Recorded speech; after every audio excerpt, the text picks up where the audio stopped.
welcome to the Cast Off. This is the #1 recasting show on the internet where two contestants compete by recasting your favorite actors in movies you love. I'm your host, Craig Price. Welcome, and tonight we're bringing inter-office politics into the dysfunctional family as Synapse is here not just once, but twice, as we have Austin Vishaw and Justin Harlan, and they're going to duke it out by recasting Little Miss Sunshine. And we're going to start with the new person who's not been on the show before. Justin Harlan, you are not only part of Synapse, you're the founder of The Farsighted, which I don't know if that sounds like a... Maybe they were at January 6th, I don't know. And a co-host of the Cage Mate and Curtain Jerker podcast, which sounds pornographic. Justin, welcome to the show. We're very happy to have you here. Well, hello. Yeah. Thanks for having me. Now, Austin finagled you into this. What was your idea of what was about to happen when he told you about the cast-off? I like talking. I like hearing myself talk. So you're a podcaster. I also mostly like beating Austin at things if I have the opportunity. But I have a feeling I'm a little weirder than most, so Austin might have a little more mainstream appeal to me. I guess we'll see how it goes. So right off the bat, I got to ask you, what is The Farsighted? So The Farsighted is my website. It's named after a song by the Five Iron Frenzy, but Five Iron Frenzy, a band. And it's really about seeing what's in the distance as opposed to what's right in front of you. So kind of being able to see the whole picture. But it was really founded on the idea of intersections of society and faith with art and culture. So my initial idea for the site was really to kind of explore a little bit of my own faith and social beliefs in the music and film and other things that I enjoy. And I occasionally have other people write for me too. And then we move over. I can guess the Cage Mate is a wrestling podcast. Is Curtain Jerkers? No, actually, no. Cage Match is my Nick Cage podcast. Oh, in which my co-host hates Nick Cage, and I love Nick Cage, as you should. Wait a minute, your co-host hates Nick Cage? Yes, that's why you have to listen. No, I don't want to listen to some idiot. That's anybody who does not like Nick Cage, or at least something Nick Cage has done, has absolutely no taste at all. Because you may not like everything he does, but he's got some squarely magnificent movies. Well, I think she has some childhood trauma related to Nick Cage, and we're going to unpack that at some point. But as of right now, my co-host, she is not a Nick Cage fan. But that said, my other podcast is called Curtain Jerkers, and the idea of the name is that the beginning of a wrestling match is started with a curtain jerking match, the match that opens the curtain, because it also kind of sounds like the opening of a curtain for a movie. It's actually our Wrestlers in Film podcast. So, okay, and as we'll find out later, I don't want to give too much away. That's going to happen tonight a little bit. But let's move on to Austin. Now, Austin, unlike your cohort, you are a company man because anytime you come on the show, the first thing and the only thing you ever promote is Synapse. So what else do you have to promote besides Synapse? Yeah, I mean, that's my main outlet. I've written for a few others here and there, but nothing that's particularly long-standing or that I have any ownership over. You are a Synapse man through and through. So how have you been? What's been going over at Synapse? What's coming out this fall? September is going to be kind of I don't know if it's going to be an exciting month for movies, but it's definitely going to be a good start because October and November look great. Yeah, I don't know what's coming up, but we're just coming off of a couple of our biggest film festivals, Fantasia and New York Asian Film Festival, which those are really a couple of our favorites to cover every year. And I'm just kind of riding a high because we're having a great movie weekend as we record this. And so just like 3 really terrific movies have come out between Bullet Train, Rise of the Teenage Mutant Ninja Turtles, and the Predator movie Prey. Oh, Prey was fantastic. I'm riding real high on that triple feature right there. I was kind of shocked at how good it was because I heard it was good, but then I also hear a lot of things that people say are good and then it turns out to be garbage. And this one is across the board in every aspect: the acting, the action. Mm-hmm. Even the dog does a good job, and the dog is not trained. It's not a trained dog, which I I found out it's they spent a lot of time working on that dog trying to get it to do things. But you wouldn't know because the dog is fantastic. And I don't want to spoil anything, but if you want to see Predator versus Bear, that's the movie. It's freaking awesome. All right, well, let's get on to we have a show to do here. So let's get on. We do have some rules, and they're quite simple. I'm going to name an actor and a character, and then you are going to give me a character throughout all of time and space to replace that said actor. Best choice gets 1 point. I am also playing along, so if you happen to pick the same pick as mine, that could give you an additional point, because let's be honest, most of the time, Craig's pick is the best choice, so that's a good way of getting 2 points. So if you feel like it's slipping away, just try to sync your mind with me, mind meld, and grab a couple. We saw Jake Dietz do it twice a couple weeks back and win with the least amount of correct picks ever, so it's possible. Person with the most points wins because it's America, and if there's a tie, a double feature to win, and we'll talk about that when and if it's necessary. But, as always, this show is brought to you by Matinee Heroes, and we end Action August with the movie that made Liam Neeson the man we know today, Taken. Head over to matineeheroes.com/subscribe to subscribe to the audio podcast where you can hear tonight's post-show exclusively on the audio version of Cast Off every Thursday in the Matinee Heroes feed. And while you're there, if you enjoy the video of the Cast Off, you can subscribe to the video feed at matineeheroes.com/castoff. So, let's get all gussied up as we jump into the cutthroat world of children's pageant and motivational speaking.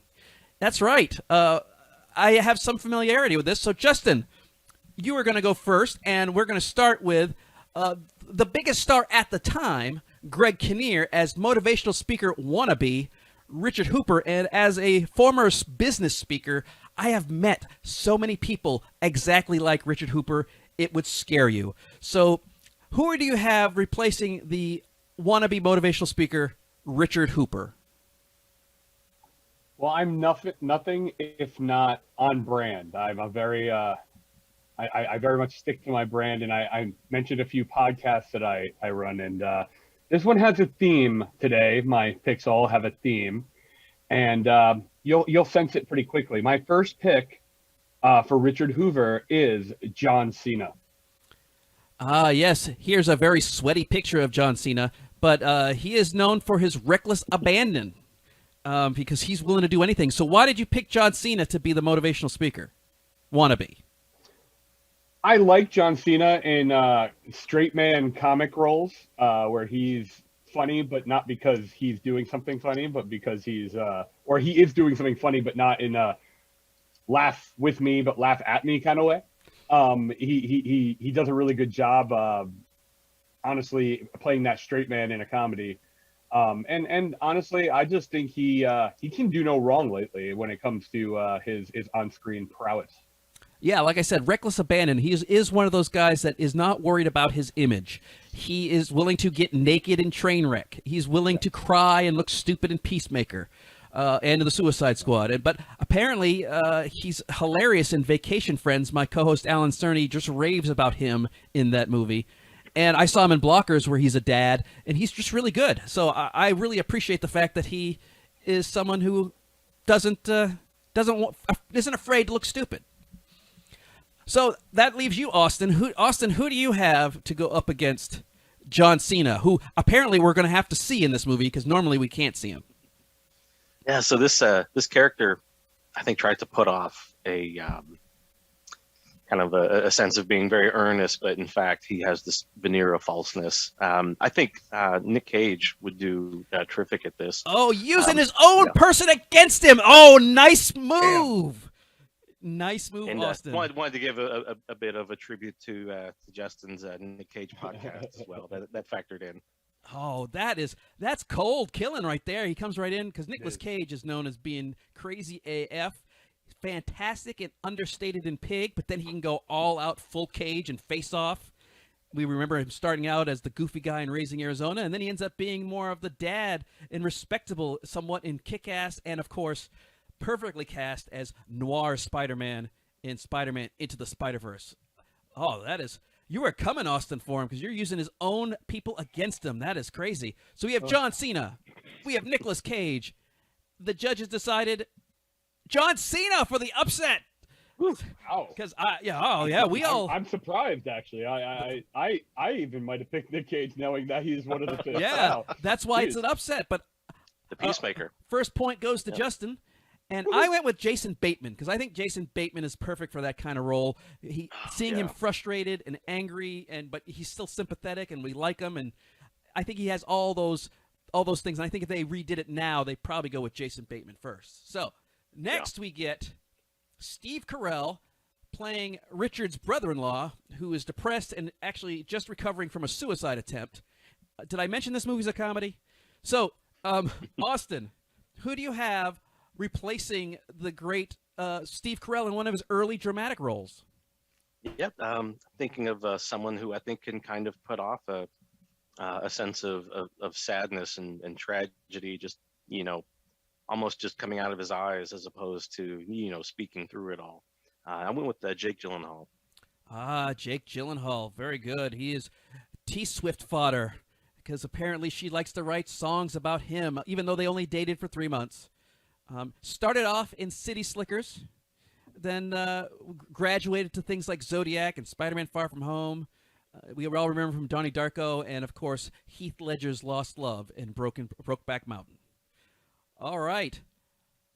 So next up we have Justin. Go ahead. I already did this one. Who is the wrestler that you have for this? Ooh, that's a nice picture of him. He looks slick there. I had to. It's hard to find pictures for this. You made me work really hard to find adequate I'm pictures. sure I did. So this is Adam Edge Copeland. People know him mostly as Edge, but he has been doing a little bit more. He's a Canadian curry jerker. I love it. He's been doing a lot more acting the last few years. Taken some breaks from wrestling. A lot of it, as you see here, stuff like extras and smaller roles in Highlander. He was a Viking in Vikings. Recent stuff. But what I like about him is more of his stage work in WWE is what lends itself here for me, is that he is good at being able to embody a variety of different personas. And in that regard, he has a real stern, straight face kind of feel at times. He can be kind of sad and whatever, but also on the drop of a hat could be a crazy guy or a real charismatic guy. And I think he just has great range. And I see his intensity as something that matches well for a guy who is really going through it, like Steve Carell's character, Frank, is in this movie. All right. Yeah, it was very difficult to find pictures of the people that you're about to lay down on us. And we've got Jake Gyllenhaal, Adam Edge Copeland, and our judges discussed it, and Jake Gyllenhaal. So, Austin, you have tied it up. I went with Robin Williams because not only can he play the Good Will Hunting type, but I think he can be the crazy. We know he can play the emotional. He can be funny. He can be caring. He's got it all. Robin Williams can do no wrong in my eyes, and I think he would have been perfect for this had he been younger at the time. Robin. Yeah. So, well, next we have the lovely Toni Collette, who is the fraying mother who's just trying to keep the family together as Cheryl Hooper. She's just trying to do what she can to keep these crazy, depressed, drug-addicted idiots together. And so, Justin, who do you have playing the mom?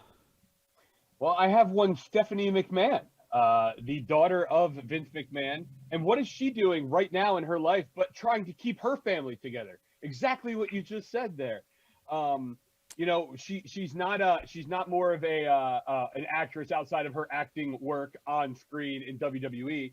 But I think her talents on screen in WWE really do lend themselves to being able to to be able to pull off roles like this. I think people don't realize how much acting wrestling is sometimes. Oh no, I think a lot of people know exactly how much acting's in it. I think a lot of people who watch wrestling don't know. But well, I think most of us know. We're smart marks these days. I'll get into that term another time. That is true. That is true. You guys, I think that's why it's so popular now. It's because people have been told it is now fake, and so they don't have to be ashamed of it. Like, oh, I don't know, it's not real. We know it's not real. It's fun. But one of her roles in her family, the McMahon family, on screen has often been the one who's trying to keep things together as she's gotten older. When she was younger, she was a damsel in distress a lot. But now she's kind of been the one trying to keep stuff together, and I think that fits. So you kind of hit the nail on the head of what I was thinking when you were describing Toni Collette. So. Well, Austin, who do you have as that? Because this pick she's got no acting experience at all. Stephanie's got no I mean, she has only wrestling experience. So who do you have to replace the unbelievably, almost Oscar-worthy every time she does something, Toni Collette? Yeah. Well, you want someone who can, kind of put off the mom energy, I guess, but also more than that, the real dramatic chops. I do love in films, and this might be considered stunt casting, but I think that it really helps when real siblings play siblings on the screen.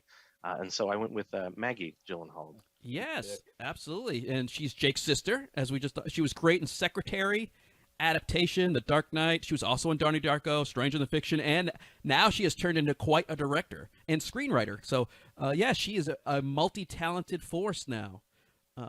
So we have Stephanie McMahon, Maggie Gyllenhaal. The judges decided, they decided to go with Austin's Maggie Gyllenhaal. I went with Allison Janney, so that makes that easy. Next, we get to the young version of Paul Dano, the most punchable face in cinema here at Matinee Heroes. Every time we see Paul Dano, we just want to punch him in the face. And this one, pretty much the same thing.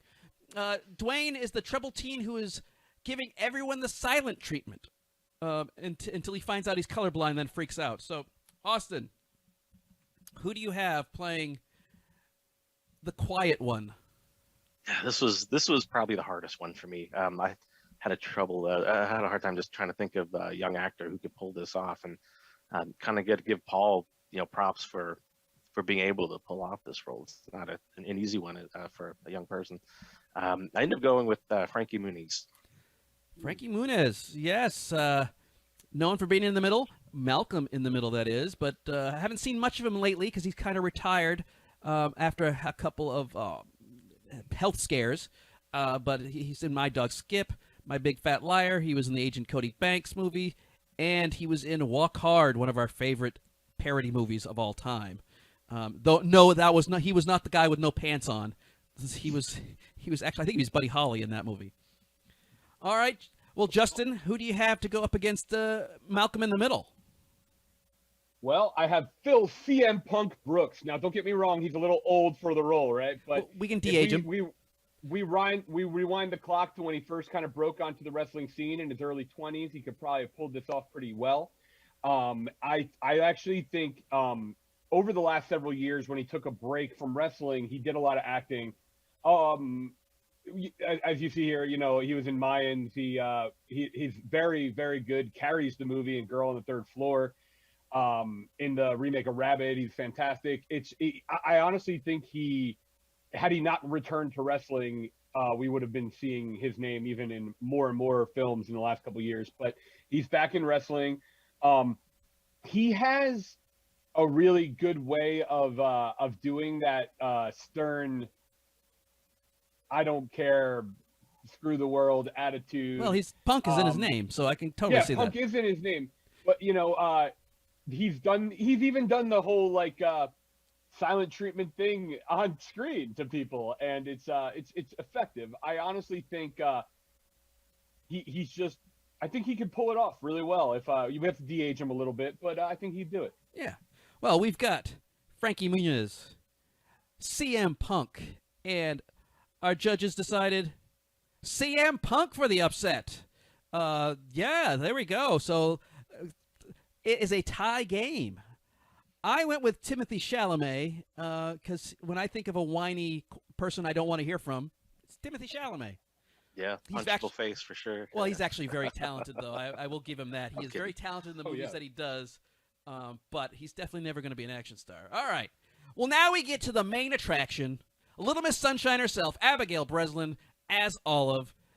She is phenomenal in this movie. It's very difficult to get little kids to act naturally, and I think she is just wonderful in this movie, as I think she was even nominated for an Oscar for supporting actress. So, Justin, who do you have as we see, if you haven't figured out his theme yet, who do you have from the wrestling world that's young enough to play Abigail Breslin? Nobody's young enough to play. However, I do believe through the de-aging process, we could go with Soraya Paige Beavis. Soraya, a.k.a. Paige, people know her as. There's actually a great movie about her life. That's right. Called Fighting with My Family. Of course, she's not. Well, she is in it as a cameo, but she's not actually in it. Yeah, she's like doing she's a real barely acting in role. it and not enough to actually say she's acting, but it is all about her Correct. life, and it has The Rock in it. Right, and the vast majority of her experience is voiceover work, as you've noted here. You know, and so she isn't on screen outside of wrestling a whole lot, but she has a brash attitude about her. Even if you look into kind of her upbringing, she grew up in the wrestling world. Her parents ran their own promotion, and she grew up around it from the time she was little. And as a little girl, she was always this brash, I do what I want kind of person. And I think that kind of attitude lends itself really well to this role. Austin, who do you have to go up against Beavis? Butthead? This is a tough one. I acknowledge that I have a basic response to this, but I can't think of anyone who's better, especially in terms of a young actress, Christina Ricci. Oh yes, absolutely. She's known for Dark Children, like she was in Addams Family, The Ice Storm, Sleepy Hollow. I mean, Casper. Let's be honest. Casper died. He died of the flu. It was not a happy death. It's a kid. He's a child ghost. People don't want to accept that, but yes, maybe he was murdered. I don't know, but I think he died of the flu. So Christina Ricci's fantastic. It's very difficult to find kids. We normally don't do this, but the whole movie's about her. So we have Soraya Paige Beavis. We've got Christina Ricci. The judges went with what they knew. Christina Ricci and Austin, you have taken the lead.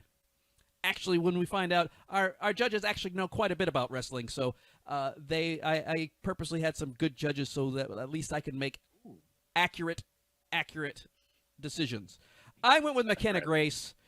She's from the Ghostbusters, the new one. She's just fantastic. She's the best thing about that movie. I'm not a big fan of that particular version of Ghostbusters, but I know a lot of people liked it. But she was the one thing I thought was absolutely phenomenal in it. All right. Well, now it's one of our favorite actors of all times here at Matinee Heroes, and that is Alan Arkin as the drug-addicted grandpa Edwin.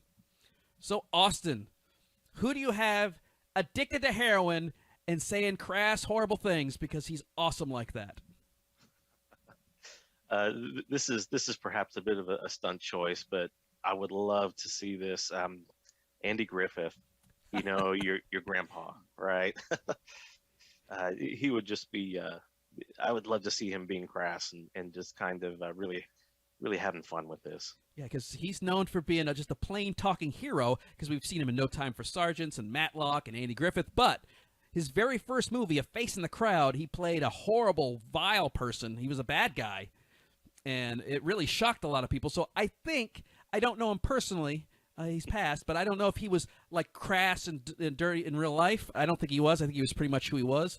But that would be fun to see him try to say a few swear words and maybe try to weasel his way into some drugs. Yeah. Hey, if I could slip in a quick recommendation here, there's an old TV movie called Murder in Coweta County, where he plays a corrupt sheriff and takes on Johnny Cash as his opponent. Awesome movie. Check it out. Johnny Cash is the bad guy, and he is also the bad guy. Is that what I'm hearing? No, Johnny Cash is the hero. Yeah. Yeah, but he's like the anti-hero, and then we have a very corrupt sheriff. Nice. Yeah, I've not seen that one. All right. Justin, who do you have to go up against the most lovable grandpa of all time? I have Roddy Piper.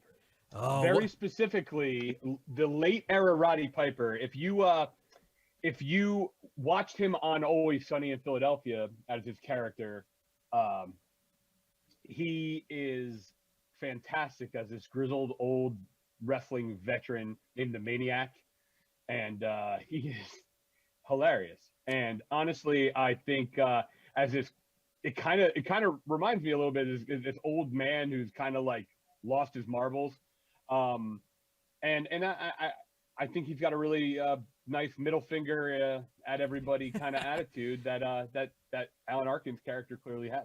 The first wrestler in history to have a #1 movie, They Live. Not a big wrestling fan myself, but I did go see a Royal Rumble at the Boston Garden in the early 1990s where Roddy Piper beat the hell out of everybody, a 12-man Royal Rumble, and won that match. One of my favorite wrestlers of all time. Him and George the Animal Steele are my two favorites because anybody who will eat a turnbuckle just for a gag, that I love. But Rowdy, not a stranger to movies. He was in They Live, which we did here at Matinee Heroes. Hell Comes to Frogtown, which is kind of very bizarre. And then a bunch of direct-to-video, no contest, Sci-Fighters, Fancy Pants. But Fancy Pants actually has, Brendan Gleeson in it. So he is familiar of being in quality movies with quality people. So we have Andy Griffith, Roddy Piper, and the judges decided to give it to Roddy Piper, and we have a tie game. This is coming down to the wire. I bet you thought this was going to be easy, Austin, because he was going to go with all wrestlers. Oh, no. I know Justin knows what he's talking about. Well, I went with Burgess Meredith because if you want someone who can talk dirty and is grumpy old men's, Burgess Meredith was awesome. My favorite part. I love it when he's just trying to pick up women at the grocery store. It's just the nastiest, dirtiest things he says. It's hilarious.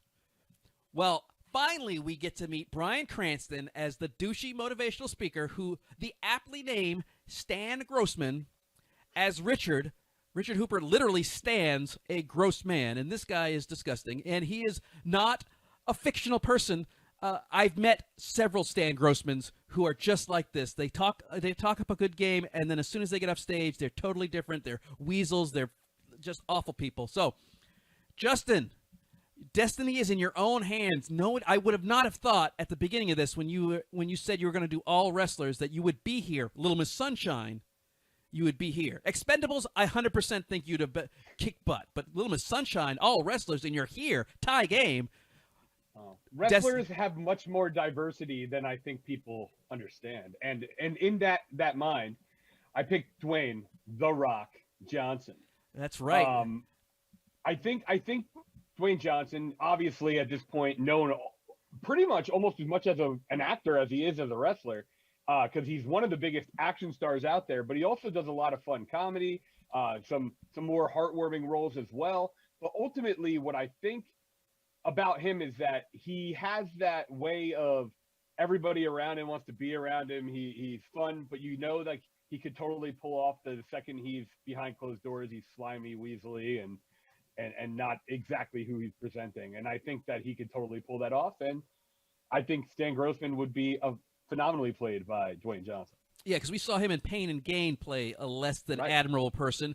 Be Cool, he was a criminal in that. And I loved him in that because he was willing to do what John Cena does and make fun of himself and not worry about who he looks like. Unfortunately, I think Dwayne Johnson's gotten in a rut where, yes, he's in great movies, but he's being himself. He's not stretching himself like Cena is, and I wish Dwayne would because he's very talented. But hey, I'm not going to push him. He's making a boatload off the charm. Good for him. But I do wish he would mix it up just a bit. All right, Austin. Destiny is in your hands as well. Who do you have to go up against probably the most popular star in the world, Dwayne Johnson? Yeah. Well, I went with someone that I thought actually is quite different than the way it was played in the movie. This is someone who can really put off that slimy energy, but also be kind of, believable as a business partner or someone who is, a little more sincere to you, learn the truth. Ken Jeong. Oh, that's Dr. Ken to you. A real-life doctor, Dr. Ken Jeong, actually saved a life in one of his stand-up shows when an audience member had a heart attack. Wow. He was actually still a licensed doctor when they hired him for Knocked Up to play a gynecologist. But we know him from the Hangover movies where he jumps around naked. Obviously, we know him from Community where he made his money. But he was also in Dwayne Johnson's Pain and Gain. And, of course, Crazy Rich Asians. Very funny guy who can play sweet and sleazy. So, yes, absolutely. This is going to be a tough one because we've got Dwayne Johnson versus Ken Jeong, who they're totally different from each other and totally different than Bryan Cranston. So it's a toss up right now, and it could be anybody's game. Now the important thing is, did someone get my pick? And they did not. I went with Aaron Eckert from Thank You for Smoking. Handsome, sleazy, and so what that means is there will be no tie tonight. This is a winner takes all right now. So do we have the charismatic, hunky Dwayne Johnson? Do we have the charming but annoying and can sometimes be irritating Ken Jeong? We'll have to find out in just a moment. Please, we still need subscribers. We would love to have subscribers, more subscribers, so I can get the custom URL so I can stop doing this announcement, and then we can move on with our lives. So please, even if you have a fake account, go to our matineeheroes.com/castoff, click on the link to the YouTube, subscribe, and as soon as I get the URL, I'll give you the all clear, and you don't even have to watch anything. You don't have to look. You don't have to see anything. But also, we have shirts. You can head over to the official Matinee Heroes store where we have several different cast-off shirts as well as our very famous and beloved Manatee Hero shirts. But more importantly, that the fact that is upcoming, we are just a few weeks away from FanX, and so I have actually got our official shirts ready to go. We are doing Scream live in front of an audience, so we have our cast-off Scream shirt, which I would love for you to buy and have at the show. But more importantly, and I'm still waiting for her to be announced. She has not yet, and it's really irritating me that she's not. But the entire crew of Clerks is coming, and so we are doing Cast-Off Clerks edition live from FanX in Salt Lake. So head over to matineeheroes.com/store and get one, two, or all of our editions. Or see me at FanX, and please wear the shirt in the audience. We'd absolutely love to see everybody. But back to the game. We have to conclude this exciting tie game. Newcomer Justin Harlan decided to go all wrestling on a movie that absolutely should not be done by wrestlers. Austin Vashaw went... I don't want to say you went basic because I think all of these people are great, but even you admit you went pretty mainstream because it's Little Miss Sunshine, a mainstream movie. You think you had this in the bag. And then Justin comes in. And so is it going to be Dwayne Johnson? Is it going to be Ken Jeong? The judges decided. And, of course, the biggest star in the world, and that means Justin Harlan, you have won, and you are tonight's winner. Way to Congratulations. go. Okay, wow. I didn't think I had a shot. No, I did not think you had a shot either, to be honest with you. As soon as you said, I'm doing all wrestlers, and I'm like, you have made a travesty of this show. But no, you did a great job, and I think that Dwayne Johnson at the last moment really put you over the top because the ones that you picked that did win made sense, and the ones that didn't make it obviously didn't make sense. So you have today's final thought. You can promote or talk about anything you want. Well, I'm going to promote the fact that I have my first ever film festival coming up this fall. You can go to skaterdiefestival.com to check out all the information. It's actually at a roller rink. It involves several films, including the retro screening of The Gate, one of my favorite horror movies of all time, as well as some new stuff. And we're also going to have live music. A local podcast is going to be here in Philly. I mean, we have a whole lot of different stuff. And check it out, skateordiefestival.com. Absolutely, and congratulations on that. But we still have more games to come this season. We're not done yet. And let me get back here. And next week, we have some of our best recurring folks as we start with a duel between the Stolen Droids Podcast Network. We did Synapse this week. Next week, we've got Movies That Make Us host Jake Dietz going up against Cupcakes and Cutscenes, Stephanie Lissman from the Stolen Droids Podcast Network. They've been on the show several times, and they're going to be doing the Top Gun, not the old one. I mean, not the new one, but the old one. Yes, they are going to be recreating a sequel that was recreated from the first one. So a lot of people they want to use were already recast in the new one. So they've got a whole slew of problems on this one. But you want to be a contestant? You can apply at matineeheroes.com/castoff or /application, or you can email mhcastoff@gmail.com. You can follow the show on Twitter at The Castoff Show. We're on Facebook. And You can go to get our video streams at matineeheroes.com/castoff, which includes twitch.tv/matineeheroes.